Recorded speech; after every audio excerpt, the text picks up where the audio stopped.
I wondered if Mr. Ray, by chance, had visited the sites of the new mysteries of the Rosary that the Holy Father claimed. Oh, yes. See, that would have been the... One was the baptism. The baptism? I was up to my hips in the Jordan River in Bethany beyond the Jordan. And it's actually the place where Jesus was really baptized is right at the northern tip of the Dead Sea, and it's on the Jordan side. And it says that John was on the other side of the Jordan in Bethany there, and Jesus came out and he was baptized. In fact, that's the same place where Moses ordained Joshua and he crossed over the Jordan there. Elijah gave Elisha the mantle and he crossed over, and that's the place where John the Baptist baptized Jesus and he crossed over. And one of each of those three groups was on the Mount of Transfiguration.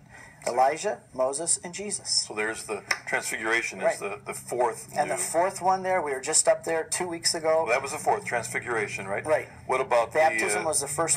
Second is the wedding. The wedding of Cana, yes. In my video called Mary, Mother of God, I spend about 10 minutes there and I explain how Mary is a mediator and an intercessor for us and the whole implications of water and wine. So we were there in Cana. The kingdom. The baptism. The kingdom, yes. And that could be a lot of places. Well, let's put it at the Mount of Beatitudes, because there he's preaching the kingdom, and he's actually showing himself to be the new Moses, because Moses went up on a mountain and sat down and taught the people. Well, Jesus goes up on a mountain and he sits and he reinterprets the law. He's the new Moses. So he's preaching the kingdom there all through Galilee, but in special we could say at the Mount of Beatitudes, and we were just filming there 2 weeks ago. Okay. And then I think Transfiguration, you've been there. Right, several times. Now the Eucharist is... And then the fifth one is the cenacle, which is the traditional upper room. It's right above the tomb of David. Why do we believe that room is the place?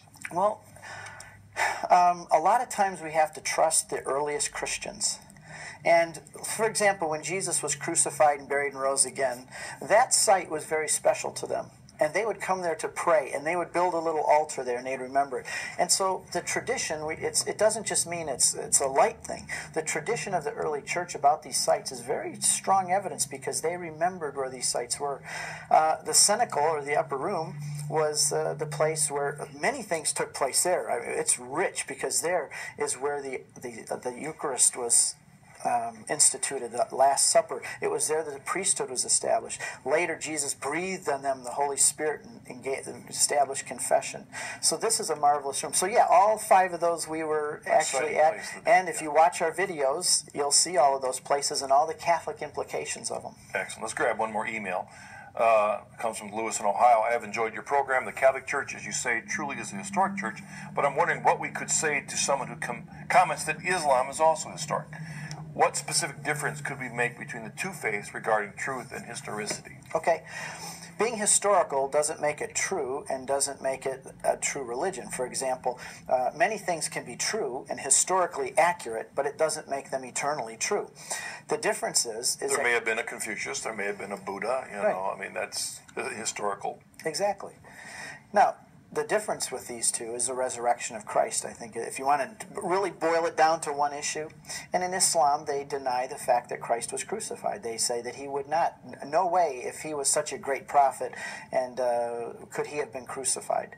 But the church has always taught, and Paul, the beauty of this in the New Testament, in 1 Corinthians 15, Paul, writing several decades later, says that there were 500 brethren who saw him raised from the dead, saw him alive after his death. And most of them are still alive.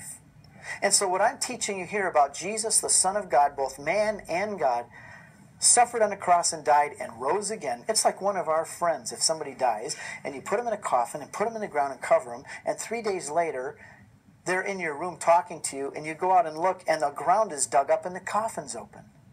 And Paul has the audacity to say, there are 500 brethren who saw that happen. This is real history.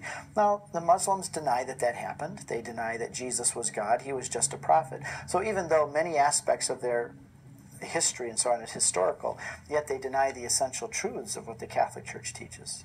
All right, because it all hinges on our belief in the resurrection. Absolutely. From the very beginning, He is risen has been the call of the foundation for our faith. And if that isn't true, then everything else crumbles. In the book, The Brothers Karamazov, it says if there is no immortality, if the resurrection is not true, he echoes what Paul says. Then eat, drink, and be merry, for tomorrow we die. Everything is allowed because there is no judgment.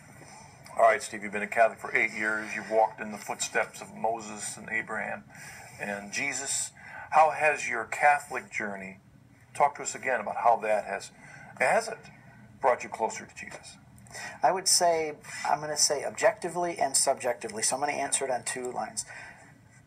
Objectively, it has brought me closer to Jesus because I've understood Jesus in the fullness of the faith, the fullness of the Catholic teaching, the teaching of the apostles, the doctors of the church, the whole beautiful history of the church. So in understanding it that way, and having now the opportunity to study the Bible and learn about Jesus from what I called earlier the fifth gospel, the Holy Land, being able to go there and actually see these sites, it has drawn me closer to the Jesus that's in heaven now, but the historical Jesus on the earth too. I mean, just the whole beauty of the Catholic teaching of Christ and who he was.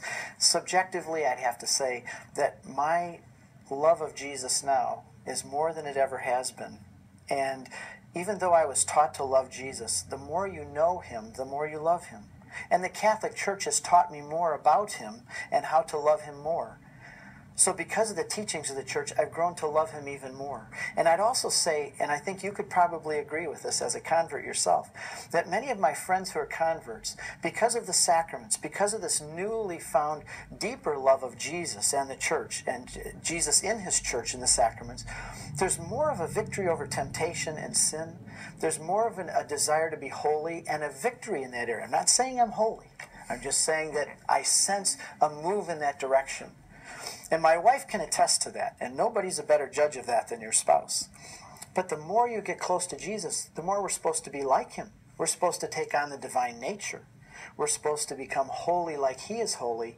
And through the church and through this newfound faith and the sacraments, I can see and feel that taking place in my life. More than I ever could have as a Protestant. More victory over sin than I've ever had as a Protestant. And it's a wonderful, beautiful thing. I just love being a Catholic.